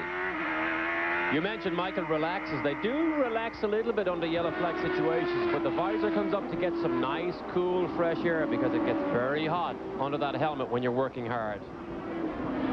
Michael Andretti now begins to pick up the pace because he sees the green flag just ahead. And so Bobby Rahal should move as quickly as possible on Michael Andretti. In 3rd place is Emerson Fittipaldi. Scott Pruitt comes by in 4th, and Al Unser Jr. in 5th. The battle will remain at the front of the field. But Michael, look how quickly he is able to pull away. He always gets good jumps on these restarts. This one was not quite as good as the last one, but remember, Rahal had traffic in front of him the last time. This time he didn't have anything, but Michael, look at the lead. He still pulls out 10 car lengths. Of course, that's part of the advantage of being able to lead the field back, is you can pace yourself up into that green flag. Now let's take a look back through the rest of the field as we see Michael Andretti is in front, and we'll get a chance here to take a look at the interval. There comes Michael coming through. Bobby Rahal is chasing him in second place. There's Michael, there's Rahal, and there is Emerson Fittipaldi, the third place car. Let's go to Gary Gerould. Paul, it's an interesting potential gamble here for Emerson Fittipaldi. Just before the green came out, Roger Penske came from the Mears pit over to talk with Chuck Sprague and the engineers backing Emerson's car. What they're trying to decide is, would it be worth the gamble to bring him in for fuel only on the last stop, save the time of not having to change tires, and hopefully maybe get him a chance to challenge Andretti for the lead. They're trying to get word with Emerson to see what he wants to do. No decision yet, we understand. Decision time in the Penske pits. As far as the Fittipaldi car is concerned, nothing changes in the top 10. Everybody is lined up, and they are all trying to catch Michael Andretti. Let's run the order for you. Michael Andretti, Bobby Rahal, Emerson Fittipaldi. Fourth place, Scott Pruitt. Fifth place, Al Unser Jr. Then Mario Andretti, then John Andretti, and then Arie Luyendyk in eighth. Mario tries to sneak down the inside of Al Jr. This is a tremendous fight back here. Two Andrettis against one Unser. We see Scott Brayton hanging on there, but he's not in this fight. But Mario now making a strong challenge on Al Jr. Remember, we saw Mario make some wing adjustments to the front of that car during his pit stop. Before that, he was actually a little bit slower than Al Jr. Now, he seems to have picked up a little bit of speed. One car slowing, that is Mike Croft, as he slows on the course in A.J. Foyt's car and will roll to a stop. Now, if he leaves it there, there is a question as to whether or not that might bring out yet another full course caution. Oh, it could. We would like to see him get off that racetrack, get onto the grass, but I think he was running way too slowly when we last left him. So maybe the track marshals can get out and get that car out of there, because we don't want to see another full course yellow just to tow Mike Croft's car in. 56 laps of the 89-lap scheduled distance. Mike Croft got off of the edge of the course, but still that may be a precarious position, and he is staying in the cockpit. He obviously wants somebody to come out and get him and try and get him rolling back into the pit area. Now Al Jr. puts about 10 car lengths between him and Mario, but Mario's mirrors are now filled by John. This is the end of this long back stretch. Now we see Mike Croft's car in the top of the picture there, way out of harm's way, so I don't think that'll cause any trouble in there. So the fight continues. Al Unser Jr. right in the middle of it. And little Al, of course, wants to pick up every point he can, because he is most certainly still in the championship battle. In fact, it was Arie Luyendyk, not Scott Brayton. I picked up the pink color scheme there. It was Arie Luyendyk who's right behind John Andretti. So he is in the thick of this fight, in this battle here. Luyendyk runs in 8th place right now. And let's get an update now on Mike Croft. Well, we just got a quick word with A.J. Foyt, Paul, and there was no indication. He said he thought there was a misfire when he pulled out from the last pit stop, but he said the car just lost power. They don't know if it's a battery, electronics, they lost an engine, or what. Mike Croft's day now done. A.J. Foyt, well, we may be seeing him, as you indicated, in the cockpit at Nazareth a couple of races down the road. Wouldn't that be something? Gary Gerould, stay with us for just a moment, if you would, because this team really seems to be pretty pumped up about the performance of Mike Croft, aren't they? Oh, indeed they are. And he was spectacular, of course, before they had the problem with the kart officials and the disagreement that A.J. decided that they wouldn't take the crew to Vancouver, and we missed them at Vancouver. But Mike Croft's transition to this team has been, I think, as smooth or smoother than perhaps anybody could expect. And, you know, A.J.'s a tough Texan to please, but I think he's been very pleased with the youngster's performance. And it could be an exciting combination down the road. Well, they just dispatched one of the kart safety vehicles, Safety 2, out to pick up Mike Croft. One of the many banners was done this weekend for A.J. Foyt. It's a goodbye banner, but, well, maybe it's a little premature.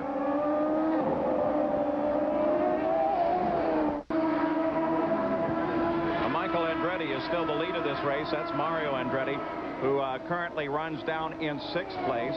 Arie Luyendyk chasing John Andretti in the only battle that's existent on the course right now. It's really Al Unser Jr., Mario, John, and Arie Luyendyk.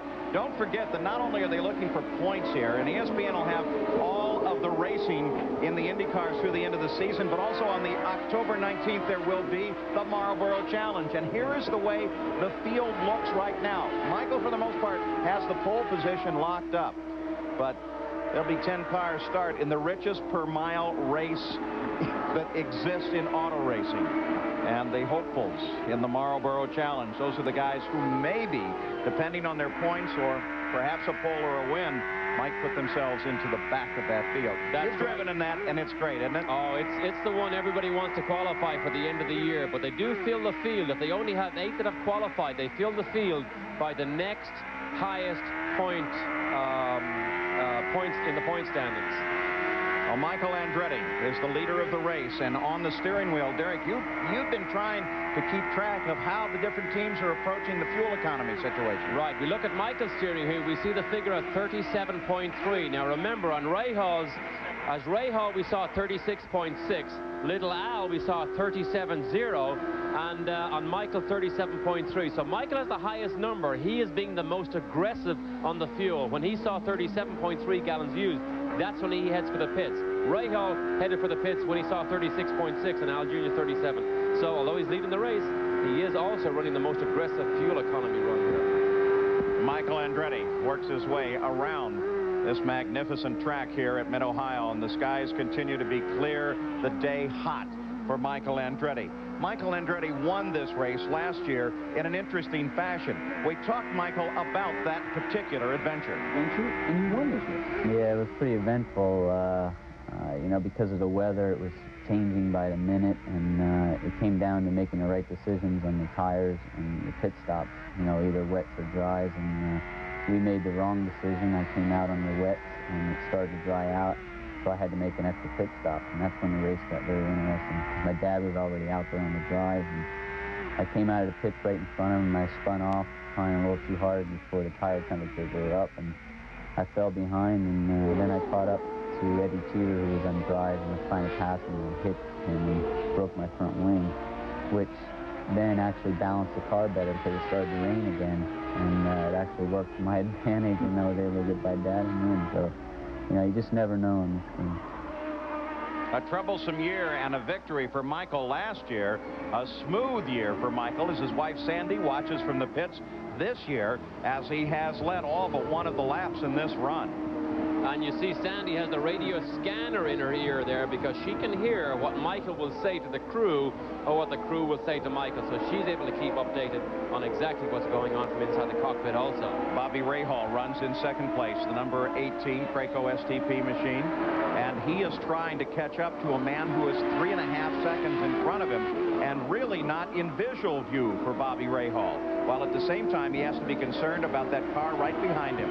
That's Emerson Fittipaldi, who is trying to catch Rahal and get around him. A nice battle for second place. Nice battle, and again Rahal gets caught in the traffic. That's Michael Greenfield, who's returned to the series here for this race.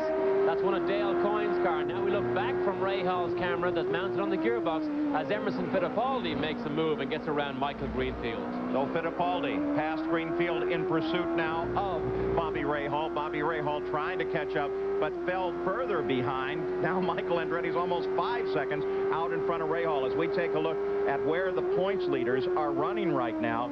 But let's think about it another way. If they would finish right now, Michael Andretti would lead the series with 176 points, or a 3-point advantage over Bobby Rahal. And Al Unser Jr. would have 153 points, still riding in third place. Let's go to the pits again and Gary Gerould. Suspense continues regarding Emerson Fittipaldi trying to put pressure on Rahal. The gamble will be Emerson's alone, we are told. He'll make the decision whether or not he gets fresh tires. Keep in mind, cold tires take extra laps or are tough to get up to temperature on this racetrack, even though it's a hot day. That factors into the decision. We'll find out shortly as they're looking for Emerson to come in, but it'll be his call. Will it be new rubber or fuel only? Wicker State onboard camera looks backwards from Rahal to Fittipaldi. As look how fast they work around some of the other traffic here. I'm surprised, Gary, that issue has even come up because I would have thought they can put tires on that car quicker than they put fuel into it, unless they don't have much fuel left in the fuel tank to put in that car. John Andretti in the pits as the team working on the machine, refueling the car. checking the coolers to make sure that there's no debris in there that might affect the cooling of the engine. And John Andretti is away. As you can see down the pit road, several of the other teams have already begun to lay out. We have 63 laps now into the record books, 89 the scheduled distance, 199.3 miles, as John Andretti, who was running 8th prior to the stop, comes up to speed. We mentioned earlier the out lap is so important. It depends how fast you are on this opening lap, how quickly you get tire temperatures into those tires. Therefore, you don't lose too much time, because we saw what 1 second meant earlier, because Al Jr. beat Mario out of the pits by just over a second, and he gained a huge amount of time actually on the racetrack. And here is Rahal still trying to hold off the charging Emerson Fittipaldi. The question mark, of course, is Fittipaldi. Scott Pruitt, the number 11 car, in 4th place. Just took the turn down onto the pit road. Jan Bikas is right there. Pruitt just came into the pits. They're going to change all 4 tires. No changes expected on the chassis. Listen to that engine rev.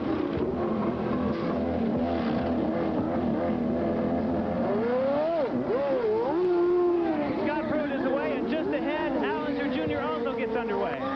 14.7 seconds for Scott Pruitt. Al Unser Jr. in and out. These should be the last stops in this race. There you see little Al coming out behind Scott Pruitt. Also Danny Sullivan, the Alpha Power car, is into the pits in one of his last rides for Patrick Racing. He will go over and drive for the Gallus-Craco organization. And of course, Bobby Rahal will take the seat in this car next year. Al Unser Jr., you saw him come in and leave right behind the other pit stop. This is what we just mentioned. Everybody we've seen so far can actually change all 4 tires before the fuel is finished being put in the car. So Danny Sullivan works back up to speed, and Bobby Rahal comes into the pits, the 2nd place car. Also Emerson Fittipaldi, Gary. He's made the call. No fresh rubber. Fuel only. We've got the clock on the stop right now. Everybody watching it. He's gone in 12.5 seconds on our clock. No fresh rubber. He has hot tires, and Fittipaldi is back on course. And Rahal jumps out just in front of him. Rahal just in front of him, but the 2 are right together on the course, and the course condition is green flag racing. Now Fittipaldi's going to try Rahal.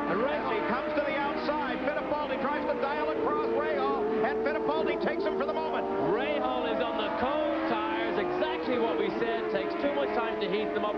That's the gamble. We now know that Emerson was trying to play and pull off, and he actually pulled it off. A critical corner coming for Rahal still as the tire temperatures on his car come up to operating temperature. He has to tiptoe through this area because it requires a great deal of stick to navigate through here. But Fittipaldi has moved into 2nd place, and here comes the leader in, Jan Bikas. Here comes Michael Andretti, brings it to a stop. Rahal has already been in. Junior's already been in. This could be the race. If they pull it off the way they normally do, Michael will keep that lead.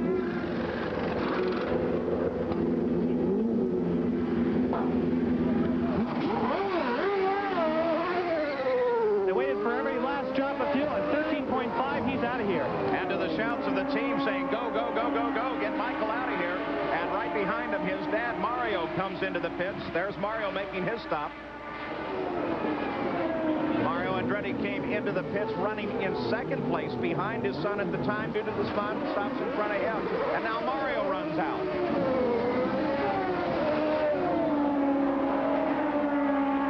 Okay, watch what happens here. Rahal tries to block Emerson, moves down the inside. Emerson on the warm tire. The hot tires goes round the outside. A great move. Now we know why he took the gamble, and it did pay off. Of course, the downside. Oh, Tony Bettenhausen catches the barrier. Tony Bettenhausen with some damage to the car now. Tony sits in the cockpit, but looks around to see what help he may have there, so it doesn't appear that there is any injury to Tony Bettenhausen, but that will bring out another full course caution. Just a little bit too late for the guys who wanted to get in and make their pit stop. Safety 2 rolls out to help Tony Bettenhausen. Now, that is not going to help you relative to the pit stops, but with Michael's situation, that's going to now bunch everybody up. All right together on the race course when we go back to green flag racing again. Arie Luyendyk, he comes into the pits. Came across the line as he made the stop in 2nd place. You see Rick Mears is in. Mears crossed the line coming into the pits in 3rd place. Of course, course, that order should change here slightly. And just a splash of fuel, it appears, for Rick with a 6-second stop. Arie Luyendyk comes out as well. So the front of the order changes drastically as the pit stops half under green and then some under yellow. And we just saw, again, a great pit stop by the Penske team, because Luyendyk was ahead of Mears when he went into the pits, but Mears was ahead of Luyendyk when he left the pits. As Arie Luyendyk now blends in behind Mario Andretti. The order of the field will be Michael Andretti, then Arie Luyendyk, then Rick Mears, then Emerson Fittipaldi. But as they line up behind Johnny Rutherford's PPG pace car, we'll keep a close track of how that order appears when they're ready to go back to the green flag. Back at the Mid-Ohio Sports Car Course, the Pioneer Electronics 200 now beginning to wind down toward conclusion. 68 laps of the 89-lap scheduled distance, 199.3 miles the scheduled distance here. Michael Andretti is the leader. Emerson Fittipaldi, after the stops, is in second place. Bobby Rahal is in third. You saw that magnificent pass with Fittipaldi. In fourth place is Scott Pruitt, where he has been the entire day. Al Unser Jr. is sitting in fifth place right now. In sixth place, it is Rick Mears. In seventh, Arie Luyendyk. Then Mario Andretti. Then John Andretti. Eddie Cheever is 10th. Scott Goodyear is 11th. Danny Sullivan, 12th. Ted Frappus, 13th. Scott Brayton is 14th. Hiro Matsushita is 15th. Michael Greenfield is 16th. Randy Lewis is 17th. So we continue under a full course caution. Emerson Fittipaldi took a gamble that for the moment may have paid off, but there'll be more to that. We'll get into that story when we come back. There's the field still under the full course caution, as Michael Andretti has been the dominant factor in this race, leading all but one lap. And the rest of the season, well, there it is. We're going very quickly to the end of this IndyCar season. Elkhart Lake in a week. Then on to Nazareth, Pennsylvania on the 6th of October. The Marlboro Challenge on the Saturday, 19th of October. And then the final run of the season at Laguna Seca, same site for the Marlboro Challenge, on the 20th of October. And the way things are going, it appears that this championship may not, in fact, be determined until the last laps of that final race of the season. It has been a wonderful year in the IndyCars. So let's take a look. Here is the way they are lined up. And while we look at the field coming through, Derek, Fittipaldi took the gamble. He stopped, decided not to change tires, and that worked for him. But now we've had a little time for it to cool down, and Fittipaldi is on old tires. That's right. Unlike wine, race tires do not get better with age. They only get worse. And Fittipaldi has a lot more miles on those tires, so they are in nowhere near as good a condition as Michael, who's leading him, and in particular as Rahal, who's on fresh tires right behind him. Carl Haas is about chewing through his unlit cigar. Let's go to Gary Gerould. Quick up note on Emerson Fittipaldi regarding those old tires. He ran his fastest lap of the race on that set just prior to the yellow. Also politicking on pit road. You can't pass under yellow unless a driver waves you by. That's happened a couple of times. Back to green flag racing as Michael Andretti again able to pace the field back, brings it back to his advantage, shifts up through the gears and pulls away from second place Fittipaldi. The battle is now at second place as Bobby Rahal, you're on board his Quaker State camera as he tries to catch up to Fittipaldi. Great run by Michael on that restart. In fact, through turn 13, we saw Michael actually accelerate very hard on the third gear left-hander, and that gave him about 4 car lengths before he ever got to the final hairpin right-hander. So a great move by Michael to pull away such a big lead. Rahal right there on top of Emerson Fittipaldi. 70 laps complete, 19 to go now in this run as Rahal trying to get into a point position. Any point now makes a very critical difference. He comes into this race as the point leader. He's running the risk of losing it before this day is done and losing it to Michael Andretti. Well, that's right. Now, Michael definitely seems, from what we've seen, look at Rahal just flick that car sideways as he comes over the hill there. We've seen Michael does have the speed to match everybody here, but Rahal, this is where the fight is. Rahal to Fittipaldi, this is where the championship fight is, as well as the race fight. Some distance, but not really far back from Rahal, is Scott Pruitt, who has maintained 4th place throughout most of the afternoon. Great view of Fittipaldi. Better one yet of Rahal. Here comes Scott Pruitt with Al Unser Jr. trying to climb on top of Pruitt. So they are fighting at the front of the order with the exception of the leader of the race. And that is Michael Andretti. And he's pulled out already a 2-second lead over Emerson Fittipaldi. There's the Made in America car. They're proud of this car around this area and around everywhere. We're back inside with Al Unser Jr., but Scott Pruitt having a really super run today. Quaker State onboard camera. Pruitt is actually a little bit closer than he appears here, as now they begin to slam down through the gears. Believe it or not, little Al just scrubbed off nearly 100 miles an hour in speed, down to about 60 miles an hour right here from about 180. One of the great things about these in-car cameras, you can actually hear, it's the audio that's most impressive, because you can hear the drivers play with that throttle as they go down through the gearbox, and especially as they accelerate down through corners as they try and balance that car on that fine knife edge. You know, that playing with the throttle and those just minute flicks of the steering wheel is what makes the difference between two identical cars. If you have two 200-mile-an-hour cars, one guy can make it go faster than 200 because he is actually driving it over the limit with the throttle and the steering wheel. Paul Newman watches his driver, Michael Andretti, lead the race. His other driver, Mario Andretti, in 7th place. Paul Newman's had some good days of the races this year because, believe me, everybody gets so emotionally involved with this team when their driver is out there. This is Mario and Arie Luyendyk as they come down in that very fast straightaway to a very slow corner, and Mario slams the door on Luyendyk. Oh, Mario squeezed Arie all the way down into the dirt there. Luckily, Arie did drive across the grass because there so easily could have been contact, wheel-to-wheel contact there. And Mario forced the issue, and Arie, although he stayed with him a long time, eventually took to the grass. Ongoing battle between the two for 7th place.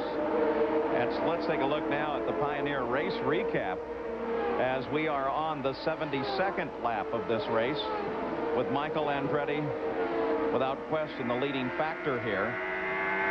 4 different full course cautions has kept the average speed well below the race record. So Michael Andretti is the leader of the race here. And up in the grandstands they watch. They watch up in the master control tower here, the timing and scoring section, as Michael now up to top speed, well over 180 miles an hour. Look at the crowd, though, as he flicks past, all lining the hills here on the race course. And there is the 2nd place car of Fittipaldi with Rahal back off of him just a little bit. Not only do they watch from the grandstands, back in the hospitality areas, well, they're cooking the steaks, waiting for after the race, where a good time will continue at Mid-Ohio.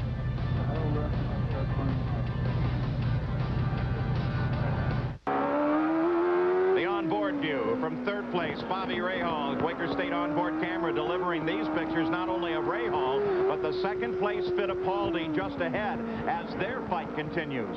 Michael Andretti is really not that far ahead of Fittipaldi, a mere 2.1 seconds. And Fittipaldi, running on the older more tired tires, is trying to pull away. But the question remains, was it a good judgment to keep from changing tires on the last stop from Fittipaldi? Or will Rahal find that he has a superior sticking power as we go to the closing laps of this race? Well, I think if Emerson was at a disadvantage, we might have seen a little bit more of it before now. I think the fact that he's drawn away that 10 or 12 car lengths from Rahal makes it look as if this gamble was the correct thing, and it may pay off to the end of the race. So Rahal is just falling back a little bit too far for my liking. As we watch Arie Luyendyk, John Andretti, and Eddie Cheever, that's a battle for 8th place. Where would the differences in the tires show up? Where would we see them? Well, really, it would be in the latter stages of the races, because remember, they're both on full fuel loads now. That was the time that I would expect Rahal to have a slight advantage. He hasn't had that, so remember, as Emerson runs, the fuel gets lighter, and then it gets easier on those tires. So he looks very good now. Under braking, under acceleration, under cornering, where will he go away first? A little bit of everything. And it's only the little bits that make the big difference. Makes a world of difference. Michael Andretti still 2.1 seconds in front of second place Emerson Fittipaldi. Third place is Bobby Rahal. And Jan Vikas has an update on Rahal. Well, Paul, you were talking about those tires of Emerson Fittipaldi. How will that affect the end of the race? I just spoke with Barry Green, the crew chief for Bobby Rahal. Says he called him on the radio, said that Emerson is on used tires. They expect that could make a difference in about 5 or 10 laps. That's Maury Cranes, the car owner of Bobby Rahal's car, as he watches his driver trying to catch Fittipaldi, hoping that his driver Rahal doesn't leave this race without the points lead. He's been so powerful throughout the season, but it looks now there's the very real possibility that Rahal will be in second place in the points when the checkered flag falls. He has been under pressure for so long now, with Michael Andretti coming on song so strongly over the last 3 or 4 races. But Rahal, really the ball has been in his court, and he hasn't managed to pull out that little bit of extra speed he needed to get in the win column as opposed to the second place column. So that's what championships come down to. You really have to win, and I think winning one race is what really has put him behind the 8 ball, whereas Michael really has been winning quite a lot more. Consistent finishes, but only one win this season for Bobby Rahal. I wonder now, his tactic surely has to change. He has to come alive, doesn't he? Well, he really does. To give you an idea how close things get here, we might get a good close-up shot here of Arie Luyendijk's car. If you take a good look at the nose cone of the left front wing of that car, he has tire marks all over it. Look at those tire marks on Luyendijk, the front of his car. That's how close he has been during this event. Probably under a braking maneuver where he's coming in the corner just a little bit harder. And you've only misjudged by, what, a ½ an inch? Well, that's right. And remember, we also saw, oh, look at John Andretti. Oh, tries to force the issue down the inside, doesn't get the job done. Well, John Andretti and Arie Luyendijk continue their fight. Eddie Cheever is there as well, continuing an ongoing battle for 8th place. But John's got him set up now. He drafts him going through the fastest section of the course. Does he get position on him under braking? No, he still has to drop in. But will he come back and try to take the line away? He still remains back behind Luyendijk. Defensive driving by Arie Luyendijk, very, very good. He made John Andretti go down the outside, which is the hardest possible way to try and make that pass. John didn't have enough room, couldn't get the job done, tucked back in, but he is strong. He will try again. You know who may get an advantage? That number 8 Target car, the 3rd car in the lineup. That's Eddie Cheever. As those two play, Cheever's keeping an eye on it. He may be able to get past both of them if he plays his cards right. Look at Cheever. Locks the brakes up as he almost gets in the back of John Andretti. Oh, on the dust and dirt, kicks up everything. Cheever uses the racetrack and the grass and the curving and everything. He scorched out of the pits earlier on, absolutely fuming. And now he's embroiled in this huge battle between Luyendijk and John Andretti. There hasn't been much passing here this afternoon, but there has been tremendous battles all the way down through the field. Look at Cheever again. Eddie Cheever forces himself down inside John. John slides off the course, locks him up. Let's hope he doesn't get to the barrier. He does, and he saves the car. This, by the way, is also a battle for 6th place in the point standings. Andretti was leading Arie by only 3 points coming into this run. That'll be costly. Oh, I'm sure there was contact because those cars were very, very close as they turned down into the apex. Cheever had the inside, though, but I'm sure there was contact. Here we have it again in replay. Look at Cheever. He's now coming down the inside, takes the line. John turns in. Now, look, they're wheel to wheel, wheel to wheel. Now, right, bang, see that? Right there, contact between the cars. Cheever, in fact, goes wide, but John locks the brakes, gets off on the grass. Luckily, didn't get to the guardrail. And it doesn't look like anything was bent on John Andretti's race car as he stays back in the fight. And we'll try to catch up now to what is a battle between Eddie Cheever and Arie Luyendijk. At the front of the field now with only a 1.7-second lead, it is still Michael Andretti. Emerson Fittipaldi and Bobby Rahal are closing in. 81 laps are now complete of 89 scheduled for Michael Andretti. He's on his way, perhaps, to his 20th career win. The Pioneer Electronics 200, the Mid-Ohio Sports Car Course, and it's good to see Pioneer Electronics on board here as we watch Michael Andretti work his way around the course, but Danny Sullivan headed for the pits. Let's get an update, Jan Vikas. Danny, your day ended early. What put you out? Well, in the end, it was it sounds like the motor, maybe a piston We had a gear linkage break, a bolt break in it early on. That cost us a lap, but right there at the end of the yellow, but in the end, it was the engine let go. And you look real tired. How tough is it out there? It's very hot and humid today. Well, it's warm, but I think it's just that I had to drive so hard the whole day. I think it was pretty good. I mean, I wasn't tired in terms of they got another 50 laps, no problem. All right, well, we'll see you back at Road America. Thanks. Danny Sullivan, in fact, leads this track on his way to Jacksonville, Florida, where he's going to open his new car dealership tomorrow and probably go over to the Naval Station, spend some time with his pilot buddies. On board now with Michael Andretti, and Emerson Fittipaldi, Derek, is beginning to close. There it is. When he went by the pits the last time, it was just under 1.5 seconds. As you can see now, it's a lot less than that. So now the gamble looks really good. Chuck Sprague, you got a glimpse of him there in constant contact with Emerson Fittipaldi. Fittipaldi, the fastest car in the morning warm-up session. And now with 7 laps to go, he is closing in on Michael Andretti. And he is inching further and further forward. So the battle becomes one for the lead, with Fittipaldi very definitely challenging Michael. Very definitely, and if Rahal can see this, which he probably can because he's not too far behind, he will be hoping that Emerson can pass Michael, because that will take the first place points total away from Michael and make Rahal's job just that little bit easier. So Emerson Fittipaldi making the decision. It was made in the cockpit not to change tires. And for the moment, it appears like it's worked out.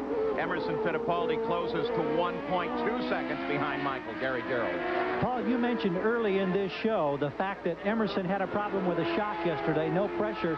They were concerned about the setup in the morning warm-up. They had to rebalance the car. They weren't confident that they had the balance right. This crew hit it apparently right on the nose, because as this margin dwindles right now, Emerson's definitely a player in the final laps. Quiet consideration in the Penske pits as they keep track of their driver, Emerson Fittipaldi, who runs in second. Rahal is third. Scott Pruitt is fourth. Fifth is Al Unser Jr. Rick Mears is sixth. Mario Andretti is seventh. Eddie Cheever is eighth now. And Arie Luyendyk back to ninth. John Andretti runs in 10th. And a very strong showing we see by the Penske car this afternoon. They have struggled a little bit sometimes, because I always expect the Penske operation to be right at the front, and they have struggled under racing conditions sometimes. Detroit was very good, but this afternoon is one of the strongest showings for that Penske car all this year. Well, there they are, Newman and Haas. Newman Haas Racing finished first, second last year. Rick Reineman keeps track. He's the crew chief on Emerson Fittipaldi's car. And Fittipaldi still trying to close in. As they come across the line again, we'll take a look at the interval with 5 laps to go. Fittipaldi has closed to under a second behind Michael Andretti. This is going to be a great fight to the finish. Oh, we're turning the heat up here on Michael. Emerson inches closer. Now look, in through these fast sweepers here, he gets very close. That seems to be where he's making up most of his time on Michael. There's only less than 5 laps to go. Oh, look how close he is now, within what, 6 or 7 car lengths? With the extra caution periods, this race here running just a little bit long. Coming up next will be Starshot, immediately followed by the Hardee's Golf out of the Quad Cities at Moline. But right now, it's a battle in the Indy cars, and it's focused on this man, the number 5 car, Emerson Fittipaldi, as he tries to catch Michael Andretti for the lead of the race. And Michael still has the big advantage because he is the leading car. He is the one that will make it most difficult for Emerson to pass, because if Emerson does get right behind him, watch the way Michael's line will change, because he will begin to drive defensively, which he's entitled to do. Look at Al Jr. and Rick Mears. You saw the interval in the order. In fact, you saw all the way down to this battle. 5th and 6th, Rick Mears and Al Unser Jr. as they fight. And Rick Mears darts out to try an inside line on little Al. Oh, a difficult move to pull off there. We saw he stayed on that inside line, but really he never got close enough to Al Jr. Al was on a wide line, turned down, took the apex, and gets on his way. Now it's up to 3 or 4 car lengths. But look, Mears seems to close up on this straight. Mears might try to the inside here under braking. The fastest straightaway down to a very slow corner. But Mears, for the moment, has to break off contact. Interesting comparison, not only here, but at the front of the field, between the Lola and the Penske car of both Rick Mears and Emerson Fittipaldi. A car that they say they've been having some problems getting balanced properly on a road course. That's right, and that's the reason we've seen them have have this trouble during racing situations when you have a full fuel load. That's when the car, everything on the car is taxed to the maximum. That's when they have these troubles. But both Penske's are very good here today. But interesting, Al Jr. uses a lot more road through the infield section than Rick does. And the Penske cars came here with the idea of keeping the race setup on board, even through the qualifying, because they needed to learn as much as they could about it. Now they've flashed across the line once again. Michael Andretti has stretched out a bit of a lead over Fittipaldi, now back up to 1.1 seconds. And the battle remains here with Rick Mears trying to catch Al Unser Jr. Obviously, we're well over our allotted time, so our chance of talking with the winner of this race is going to be rather slim. And the leader of this race, well, it is Michael Andretti, pretty much still undecided who may win it. Let's go down to Jan Beekes. Well, talking about that battle between Al Jr. and Mears, I spoke with the engineer and he said that Al's losing the front tires. In other words, he has a push in the car and the front tires are starting to go. That's why he's dropping back into the clutches of Mears. We just saw a great picture, Jan, of that push as he came up over the hill. You can see the car washes way out, uses a lot more road than Mears. Michael Andretti, and look ahead. There is traffic on the course. Fittipaldi no doubt sees it as well. Michael, who has been an absolute master as he flashes across the start-finish line in full view of his wife Sandy. But Michael knows how to handle the traffic, but then again so does Fittipaldi. The traffic may in fact be the factor in the closing laps of this race. That's Hiro Matsushita just ahead of him. He clears for Michael. He does clear, moves way to the outside. I like to see him do that. He can see Emerson is not behind him, so he takes the apex, moves back in. But I'm sure he knows Emerson is behind him now. He will move aside. Michael now in the fastest part of the course, and here comes Fittipaldi, still trying to handle up the two slower cars, and now he is actually blocked by both of them. Oh, Emerson will be blocked because this is a very tight section of the racetrack here, up over the top of the hill. Emerson is now being slowed. Look at Michael get away. Emerson will not. Oh, he didn't make it, didn't get through. So Emerson Fittipaldi being held up there just a bit as he tries to pursue Michael Andretti. But that goes to the advantage of Michael as now he begins to pull away. That's it. Look at the lead Michael has now. What, 4, 5, 6 cars, 6 seconds of a lead. Here comes third place, Bobby Rahal. And Scott Pruitt in fourth place down the hill. And there's the battle between Rick Mears and Al Unser Jr. as they continue to fight it out for fifth place. Over on the start-finish line, the white flag comes out to Michael Andretti, indicating one more lap to go. A final pass through the keyhole carousel, and then down the long straightaway. Fuel should not be a problem. The only problem for Michael was Emerson Fittipaldi, and as they came across the line, because of the traffic, Fittipaldi was a full 3 seconds back from Michael Andretti. It just shows you how big a part traffic can play in these races. Michael got through, but in a flash by just getting caught in this section here of the racetrack behind Greenfield and Matsushita, Emerson lost a full 3 seconds. Well, Michael Andretti working on his final lap here on possibly his 20th career win, which will, by the way, tie him with Bobby Rahal for 13th on the all-time win list.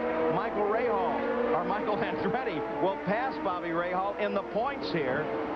At the same time, he catches him in career wins. Well, Michael Andretti in the final quarter mile of the racetrack now sweeps around the carousel onto the pit straight, and there Nick Finauro's checkered flag as Michael Andretti has won the Pioneer Electronics 200 and picked up the lead in the points.